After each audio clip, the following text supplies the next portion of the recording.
Assalamualaikum warahmatullahi wabarakatuh. Perkenalkan, nama saya Davin Gumilar. Saya dari Prodi Ilmu Komunikasi kelas reguler sore dengan NIM 121124120009. Di sini saya akan sharing tentang apa sih komunikasi intrapersonal itu. Komunikasi intrapersonal adalah proses komunikasi yang terjadi antara individu dengan dirinya sendiri. Ini termasuk berbagai bentuk interaksi mental seperti berpikir, berbicara dengan diri sendiri, dan melakukan refleksi internal. Teori intrapersonal dapat mencakup beberapa topik atau konsep penting, di antara lain seperti kesadaran diri. Kesadaran diri merujuk pada kemampuan seseorang untuk mengenali dan memahami perasaan, pikiran, dan perilakunya sendiri. Individu yang memiliki kesadaran diri tinggi cenderung lebih mampu mengelola emosi dan membuat keputusan yang lebih bijaksana karena mereka menyadari keadaan internal mereka. Yang kedua ada refleksi diri. Refleksi diri adalah proses di mana seseorang mengevaluasi atau memikirkan pengalaman,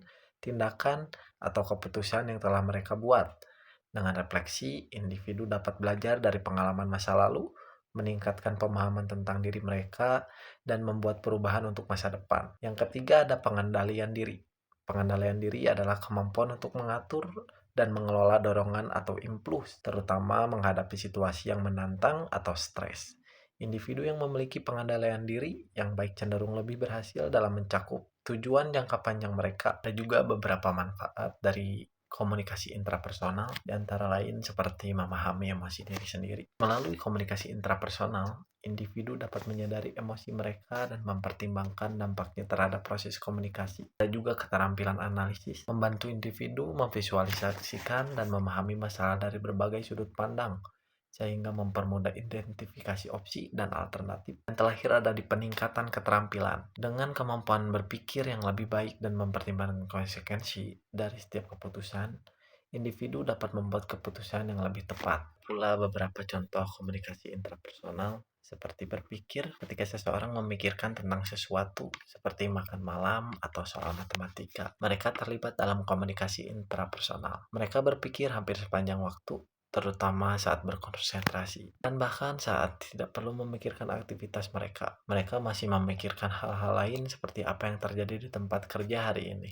Yang kedua ada vokal. Cara melakukan komunikasi intrapersonal adalah berbicara dengan diri sendiri dengan lantang untuk mengulang pesan, biarkan emosi didengar, dan memberi instruksi. Banyak orang melakukan ini dengan berbicara di depan cermin atau mengomentari pengemudi lain saat sendirian di mobil. Yang terakhir ada di formulir tulisan. Formulir tulisan melibatkan semua tulisan yang ditulis untuk diri sendiri sebagai satu-satunya pembaca. Ini bisa menjadi jurnal pribadi, buku harian, daftar belanjaan, pengingat, atau catatan. Hal ini membantu individu merekam informasi dan memproses secara internal. Berikut adalah beberapa contoh komunikasi intrapersonal yang terjadi dalam kehidupan sehari-hari. Yang pertama, ada dialog internal atau self-talk. Contohnya ketika sedang menghadapi ujian, Anda mungkin berpikir, saya sudah belajar cukup, saya pasti bisa melakukannya.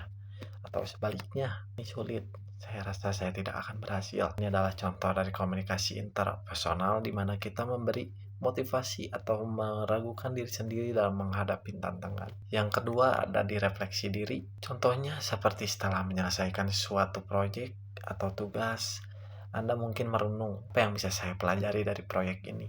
Apa yang berjalan dengan baik dan apa yang bisa diperbaiki? Yang ketiga, ada di pengambilan keputusan. Contohnya ketika harus memilih antara dua pilihan, seperti apakah akan keluar dengan teman atau tetap di rumah untuk istirahat. Anda mungkin berpikir, jika saya pergi keluar, saya akan senang bertemu teman-teman. Tapi saya butuh waktu untuk diri sendiri juga. Nah, itu beberapa contoh untuk komunikasi intrapersonal dalam kehidupan sehari-hari. Nah, ternyata dari contoh komunikasi interpersonal dari kehidupan sehari-hari ini, tanpa kita sadari selalu kita lakukan setiap hari. Jadi komunikasi intrapersonal itu sangat dekat dengan kehidupan kita sehari-hari. Contohnya aja seperti kita akan pergi kemanapun, kita mungkin akan berpikir seperti hari ini mau pakai baju apa ya, hari ini mau makan apa, ataupun memikirkan seperti nanti tugas seperti apa ya, susah atau enggaknya. Nah, itu juga termasuk dalam contoh komunikasi intrapersonal. Mungkin di era sekarang banyak sekali gadget yang selalu memakai komunikasi intrapersonal dan mungkin mereka tidak tahu bahwa itu tuh mereka sedang melakukan komunikasi intrapersonal. Nah, tujuan di sini saya sharing apa sih intrapersonal itu. Jadi, pada intinya, komunikasi intrapersonal adalah proses fundamental yang terjadi dalam diri individu, membantu dalam perkembangan kreativitas imajinasi, pemahaman, dan kontrol diri. Melalui komunikasi ini, individu dapat meningkatkan kesadaran diri, rasa percaya diri, manajemen diri, motivasi diri, fokus, mandirian, serta kemampuan adaptif. Contohnya meliputi berpikir secara internal, berbicara dengan diri sendiri, dan merekam informasi melalui formulir tertulis. Semua hal ini membantu individu dalam mengenal dirinya lebih baik dan membuat keputusan yang lebih tepat. Mungkin cukup sekian yang bisa saya sampaikan tentang apa itu komunikasi intrapersonal. Mohon maaf jika ada salah kata. Saya pamit undur diri. Wassalamualaikum warahmatullahi wabarakatuh.